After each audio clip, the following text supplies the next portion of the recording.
What's going on, folks? My name is Josh and I am the Outdoor Dude. Welcome back. We're here with another gear review today, and today we're here to talk to you about the Ontario sp8 Machete. So stick around.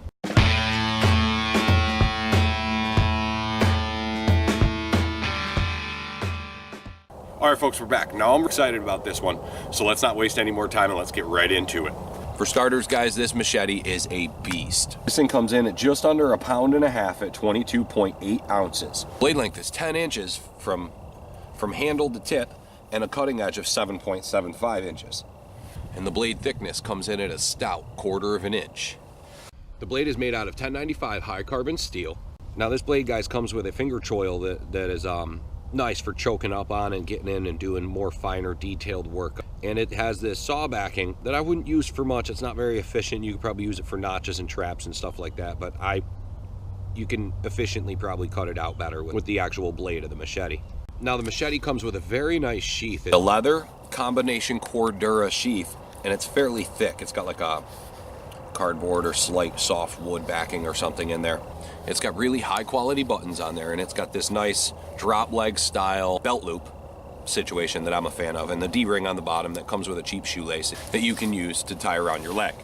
And this particular line of Ontario knives comes with this soft rubbery, it's kind of hard, it's not soft, but this particular line of knives comes with a hard rubbery material they call craton, with a hole for a lanyard, and that comes with a cheap shoelace on it. I take it off just because I'm not a big fan of the lanyard.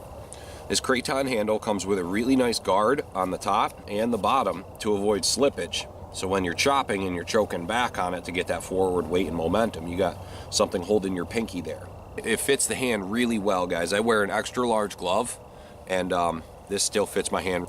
And then in the front, if you need to use this as a chisel or something like that, you've got your index finger can rest on this, not slide up the machete, and you can have some actual leverage. Did I mention this thing is heavy, guys? Because it is heavy. This has the weight of a small hatchet, and this thing is a workhorse. But it gives you that weight when doing light chopping tasks and stuff like that. It just does a lot of the work for you.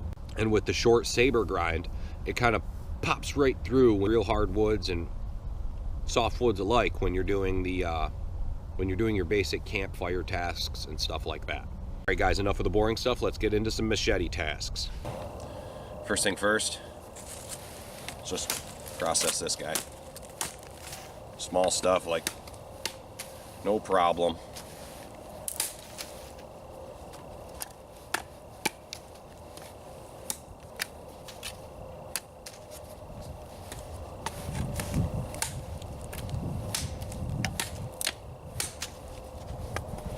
I'm not really trying hard, just letting this do the work itself.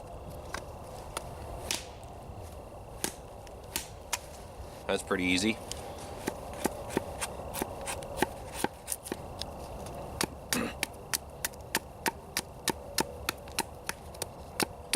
One of the things I use this for is making like tent stakes and stuff like that.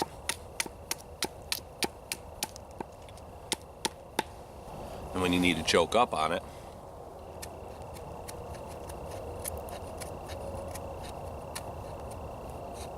and that saw backing, guys, is really aggressive. Guys, this thing is not the best at feather sticking, I gotta say.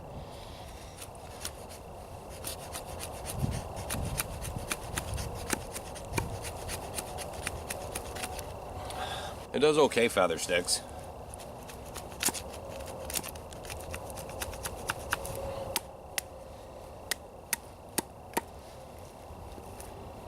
Let's do some of that stuff everybody wants to see.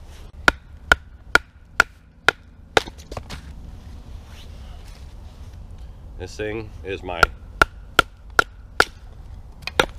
of my camp tools of choice, especially car camping when I'm not worried about weight.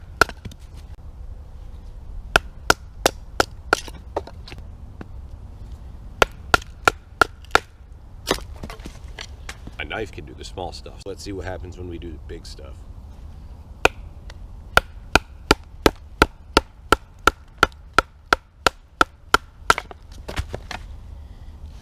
Splits it. Once you make your way through, it splits it like an axe chopping firewood. Broke my baton. Oh man.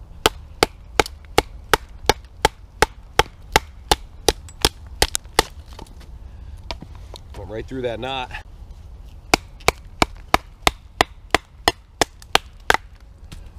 I think it's about time for a new baton. Whoa.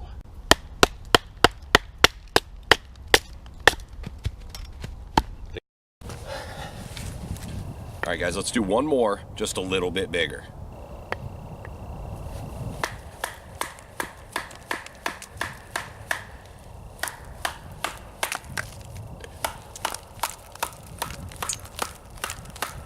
My batons can't handle it.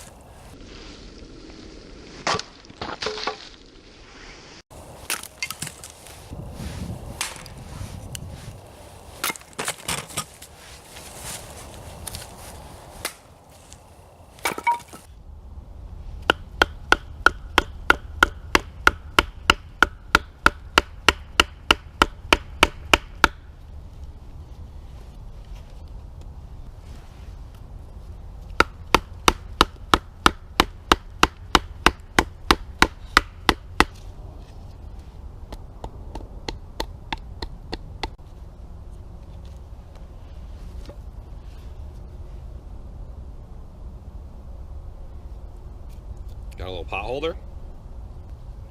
If there was more of a notch on here, that'd be more of a functioning pot holder.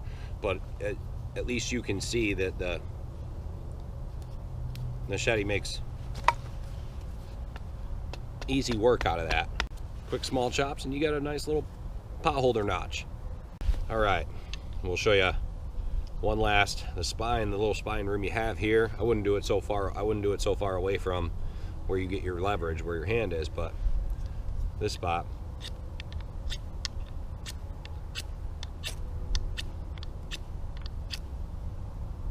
Yeah, you got to scrape off some of that black stuff. It doesn't work. Doesn't work where the coating is, where I've already scraped it a couple times. There's I don't know if you can see that it's rubbing off, and that's where it works. Try in the choil. Although I'm not a big fan of striking your flint with the blade towards you. But again, where you've scraped that black paint off, it works. So, not the greatest, but it does work. Pros and cons. Pro, this thing is made of 1095 hard carbon steel, and to me that is a pro when it's coming to survival / in the field, camping type tools. I like them to be able to be, if I forget a sharpener and I need to sharpen it, you can sharpen these on a stone. The only downside is the without that black coating on there, this thing becomes very prone to rust, so you gotta maintain it. Another pro, guys, very nice leather Cordura sheath. I'm a big fan of this. I'm a big proponent of this sheath. The only thing that I think could be better about this is if it were Kydex, maybe even a Kydex leather combo. I think that they did really well on this sheath compared to others. This finger choil I'm a big fan of. It allows you to choke up on the knife and get some good leverage in tight. And for detailed work, if this is all you had, that makes life a little bit easier. Another pro, guys, I'm a big fan of this handle. It allows a good grip. There's a lot of room for a large hand. It fills the hand really well. The only downside is there is a little vibration when chopping, but if you hold it real tight, or maybe put like a little more rubber or electrical tape or something around the handle, there's things you can do to stop the vibration. Also about the handle, guys, I'm a big fan of that there's no hot spots in this handle. It feels really good while working. The weight of this could be a con depending on who you are. If you're a lightweight camper, bushcrafter, and stuff like that, you might not even want to carry this because of its weight.